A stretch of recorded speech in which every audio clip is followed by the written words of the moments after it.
Hey everybody, this is Jeff coming to you with a mini review slash request review. I've had a couple of requests now from a YouTuber, ID Paul, who wants me to take a look at Wolfenstein on the Xbox 360 arcade.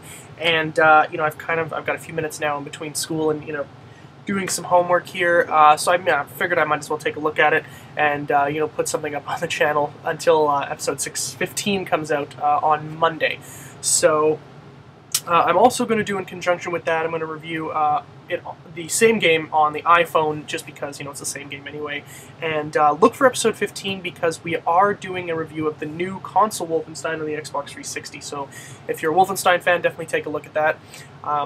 Anyway, getting right down to it, Wolfenstein is exactly the same on both consoles. The major difference being this is touch to move and touch to shoot. And believe it or not, on the iPhone, it actually does a really good job. There is a little bit of a virtual joystick down here that you can... I'm doing it terribly because it's in mirrored mode, but you move around like this, and it's actually really responsive, and then you tap over here to shoot. It's really responsive. The only downside being the fact that sometimes if your hands are sweaty or a little bit sticky or something like that, like my thumb sometimes will get stuck and I can't turn around fast enough because there's a guy shooting behind me and I get killed, and that's happened quite a few times. And I'm on the harder difficulty, but it's still kind of a pain in the ass. It's like, that's definitely my fault because I couldn't turn around fast enough. Oh shit, I didn't even know you could do that. You can actually flip upside down, so it doesn't matter which side you're on. That's pretty cool. I had no idea I did that, and I've had the game for like 5 months.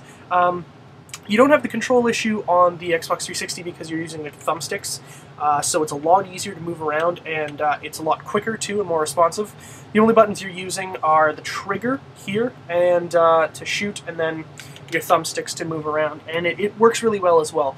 I'd say that the game presents a lot better on the iPhone because of the fact that it's portable, it's in your hand, the resolution is really crisp, and for a game that was developed, for a PC a long time ago, I think that it looks updated to me. Granted, I haven't played, and I mean this is terrible quality, I don't know how well you can tell, but it looks upgraded, and I haven't played the PC game in a long time. It's been years since I played that game.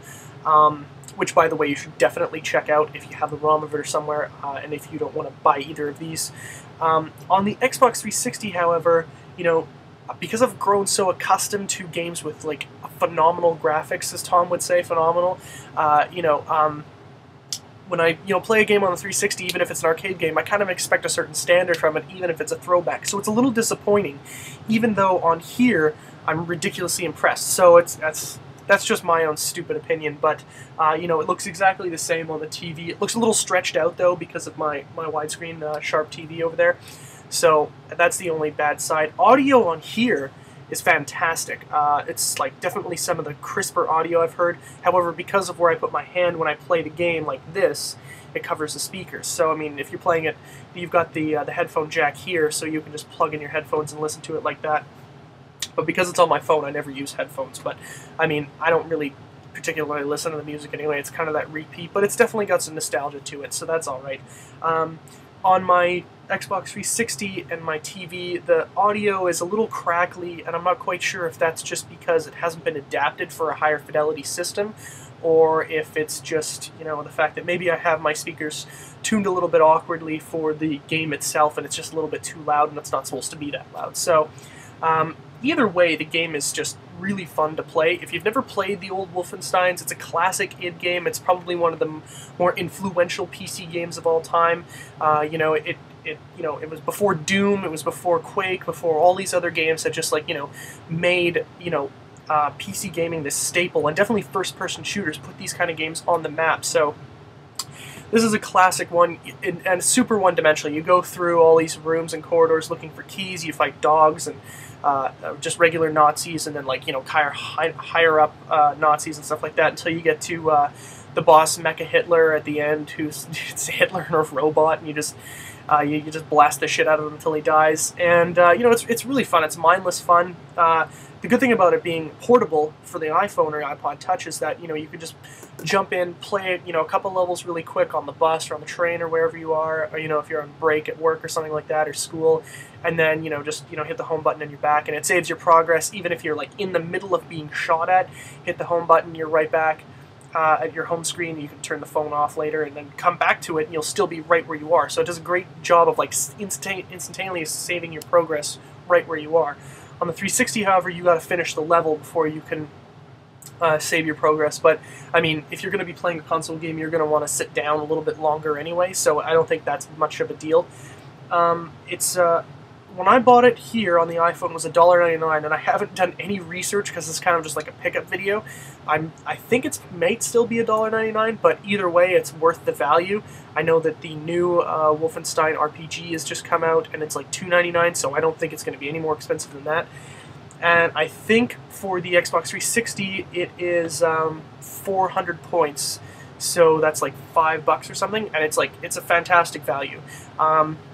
Of course, you get achievements on the Xbox 360 as well, so that just even increases the fact that, you know, you're getting a lot of you know, play for your dollar. And there's like a huge amount of levels when it comes to Wolfenstein. There's 4 or 5 different areas, and each of them have like 5 or 10 levels or something like that. So I mean, portability-wise, this is a huge pickup. And just like sheer fun, like you cannot go wrong with this game. You really can't. I can't recommend it enough. However, if you're not a retro gamer, you're not going to appreciate this because you know, you can't look up and down. It's just all on a horizontal plane.